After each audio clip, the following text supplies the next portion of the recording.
និយាយមកយកដែលនាងមកសាឡបងការងារតានាងទៅធ្វើអ្វីឲ្យប្រកាសនិយាយភ្លាមទៅបើមិនអីចឹងទេយើងនឹងអុកក្បាលនាងទៅប៉ុប៉ូលីសហើយដើម្បីឲ្យគ្រប់គ្នាដឹងថានាងជាស្រីលក់ខ្លួនពិតប្រាកដ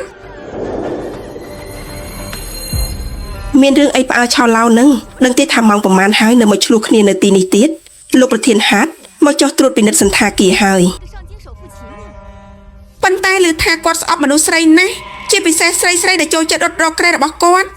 កាលពីមុនមានកូនស្រីអ្នកមានម្នាក់ចង់លួងលោមគាត់តែគាត់បោះចោលទៅអាហ្វ្រិកបានតើមានប្រុសឯណាដែលមិនចូលចិត្តស្រីនោះចុះបើខ្ញុំជានារីម្នាក់គត់ដែលគាត់មិនស្អប់ទៅវិញ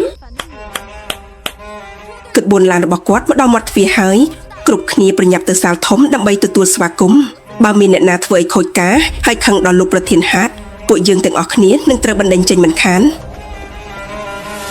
ខ្ញុំមិនមាននាងទុកឲ្យហើយណាបើហ៊ានតែបង្កចំនួននៅចំពោះមុខលោកប្រធានហាត់ខ្ញុំនឹងបកស្បែកនាងមិនខាន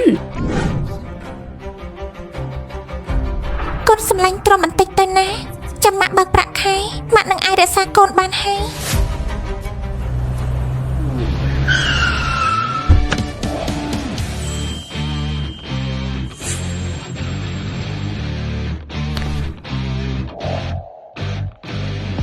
លោកប្រធានហាត់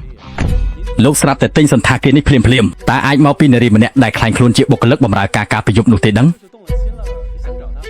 នាងគ្រាន់តែជានារីស្រឡាញ់លុយម្នាក់ប៉ុណ្ណោះនារីស្រឡាញ់លុយការប្រយុទ្ធនោះមិនដឹងជានរណាបានផឹកប៊ូស្រងរួចមានកម្លាំងបុកសម្រុកខ្លាំងទេតើលុយ$50 លាននោះបានវេឲ្យនាងហើយឬនៅលោកប្រធានហាត់ខ្ញុំមិនទាន់ដឹងឈ្មោះនាងនៅឡើយទេប៉ុន្តែខ្ញុំបានវេលុយ$50 លានទៅឲ្យស្រីទាំងអស់ដែលមានវត្តមានការប្រយុទ្ធនោះហើយ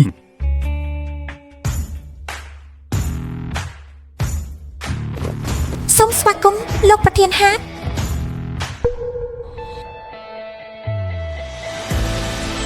គឺជារូបគាត់គឺជាលោកប្រធានហាត់អេ